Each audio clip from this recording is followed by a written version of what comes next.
やあ、防犯だ。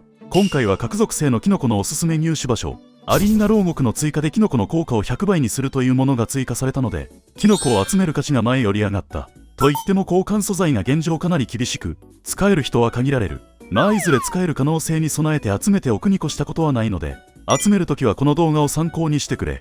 早速見ていこう。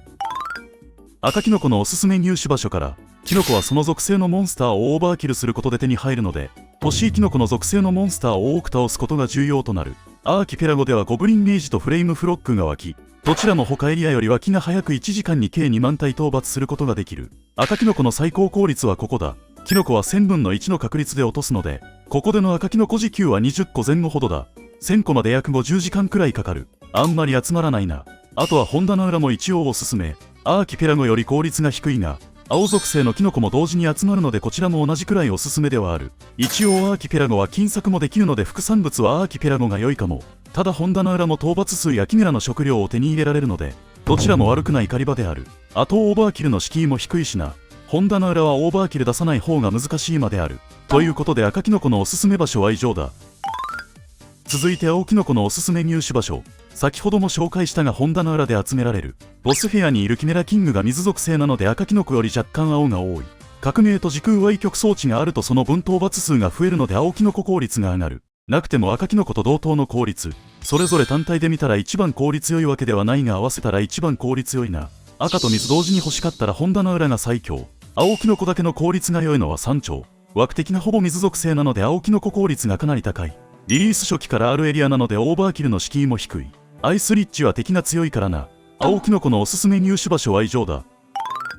続いて緑キノコのおすすめ入手場所。1箇所目は絶壁のことクリーチャーローズ、不思議な壺、原始鳥、鉄輪な花と貴族性モンスターが多い。ただ不思議な壺はオーバーキルが難しいので今回討伐数に含めていない。もし不思議な壺もオーバーキルできたら時給1万3000体前後になるぞ。クリティカルが出たらオーバーキルできたので多少はこれより多いかも。続いて草原奥地。ここは鉄輪な花、グリーンスライム、クリーチャーローズが湧く。旨味はそんなにないかな。エルフの里も木のイメージがあるが、先ほどの2つよりは少ない結果となった。一応鉄輪な花が多く倒せるので、金域カニ素材の頭骨表が少し手に入る。パンダも他より多く湧くのでクエストのついでとしては良いかも。一応革命ありのファントムツリー放置も調べたが7300体程度。丸太やファントムツリーの素材は集まるがキノコ集めとしてはやや微妙。キノコ目的なら絶壁のことが良いかな。緑キノコのおすすめ入手場所は以上だ。続いて光キノコのおすすめ入手場所。まあおなじみの砂漠地下。上側にアヌビス、下側にデザートイヌとエジプトアシュラがいる。石像は微妙に飛距離が足りないので巨木の方が良い。オーバーキルできないとダメだがな。討伐数自体は多いエリアだが光属性がそこまでいないのが残念。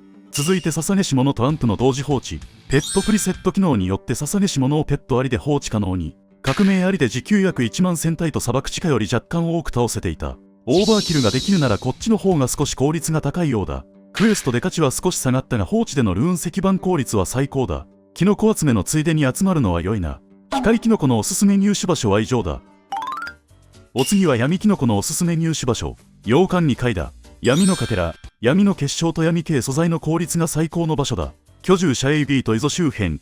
ネクロプリンセスの3点放置での効率。ネクロプリンセスが闇属性なので革命があるとより効率が上がる。闇キノコのおすすめ入手場所は以上だ。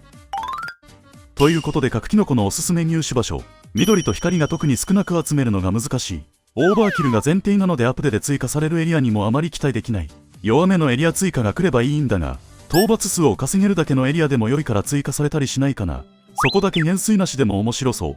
まあ今後のアップデに期待だな。ということでこれからキノコを集める人はこの動画を参考にしてみてくれ。では、まだの方はチャンネル登録も忘れずに、次の動画も見てくれ。